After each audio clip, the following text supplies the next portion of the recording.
Hey, I'd like to welcome you to another episode of Mission Matters. My name is Adam Torres, and if you'd like to apply to be a guest in the show, just head on over to missionmatters.com and click on Be Our Guest to Apply. All right, so today I am in Las Vegas, and I'm at the Las Vegas Investor Conference hosted by Brad Turner and the Market Completion Fund, and my guest is Dr. David Cunic.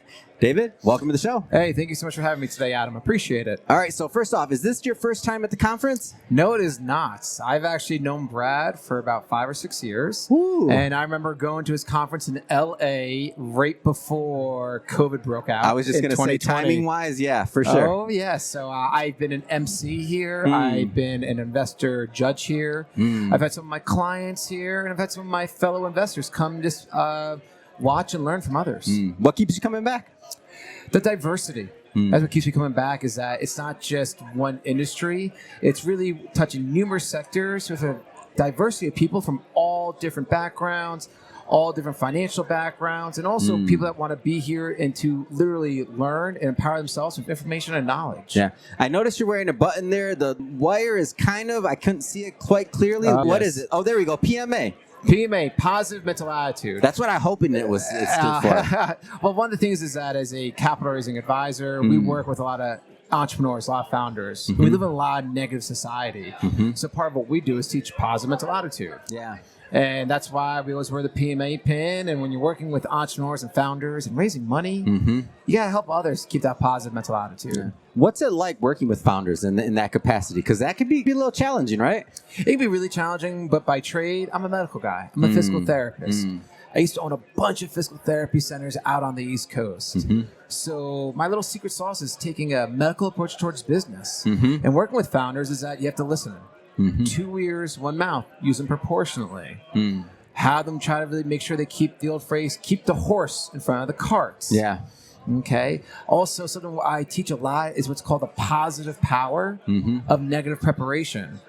Let's literally think about everything that could possibly go wrong and how would we fix it. So like Murphy's Law, like you're like, Murphy's going to be rearing that head. What's up? What's up, Murphy? I know you're coming for me. That's what I do. I talk to Murphy. It's like it's another person in my life. I'm like, all right, Murphy, things been going pretty good lately. Where are you at? Well, Adam, I hear you. And that's why sometimes you got to think ahead. And that's where it also, this is why I like working with entrepreneurs and founders.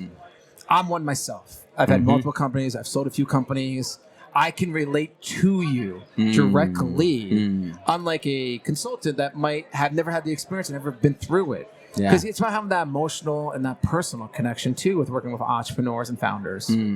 Who's your I won't say target, but like what type of founders do you find get the most value out of working with you and your team? Like what stage were they at? Like give me some flavor. I'm going to give you a really simple answer. Yeah. If you are a business owner or founder and your company is 5 years old or less, great fit for us. And that includes pre-revenue as well. Why is that? Why is that the sweet spot for what you're doing? So let's just we're here in the United States. 83% of businesses that are less than 5 years old don't qualify for a bank loan or a line of credit.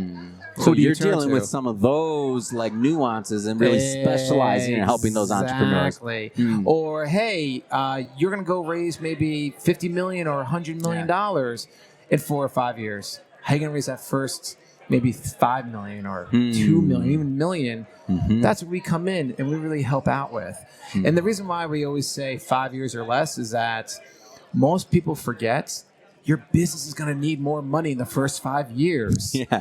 So who do you turn to? Yeah. Where do you go? Yeah. And that's really what our niche is. Speaking of looking at the negative or looking at some things that happen wrong or otherwise, or what I said, my words, not yours, Murphy, rearing his head.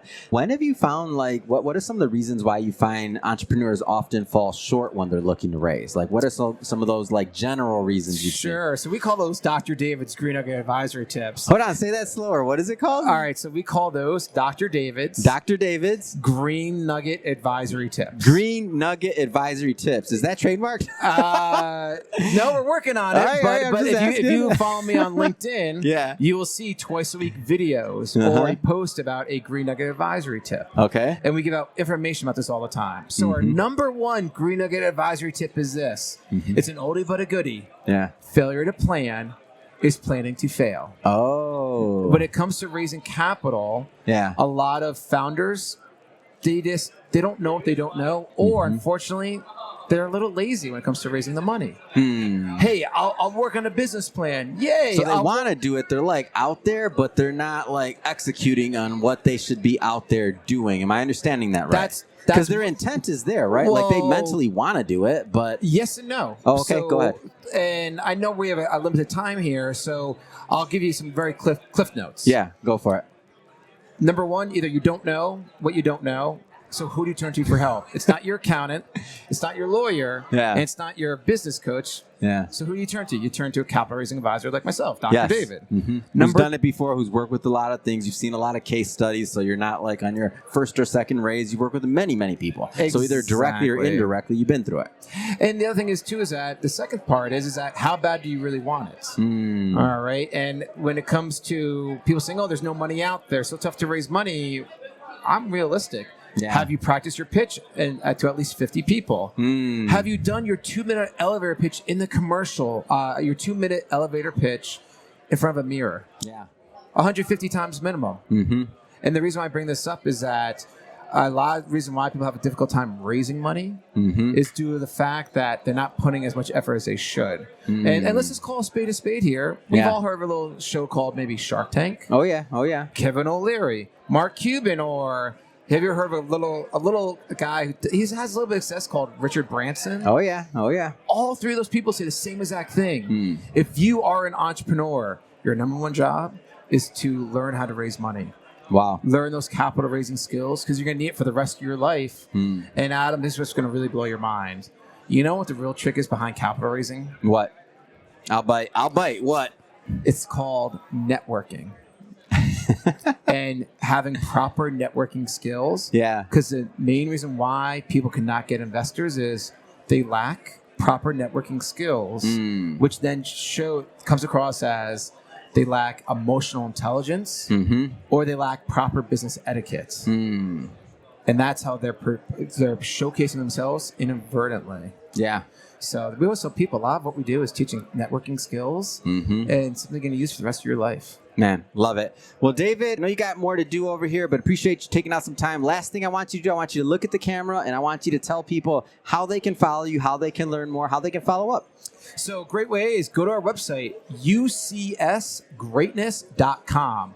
We offer a free investor ready quiz. Second best way to follow us is you can literally check me out if you want on Instagram, david.cunic, and it is a public profile, or LinkedIn. I'm going to tell you right now, you need $7.5 billion or less. We call that LinkedIn money. If you want to know more, check me out at LinkedIn, David Cunic, Cunic. As we tell everyone here, Adam, always be willing to achieve your greatness because you got this. Fantastic. And for everybody watching, just so you know, we'll definitely put the links to David and all that good stuff in the show notes, so you can just click on it and head right on over. And speaking of the audience, if this is your first time with Mission Matters and you haven't done it yet, hit that subscribe or follow button. This is a daily show. Each and every day we're bringing you new content, new ideas, and hopefully new inspiration to help you along the way in your journey as well. So again, click that subscribe or follow. And David, man, appreciate you coming on. Thank you so much for having me today. Appreciate it.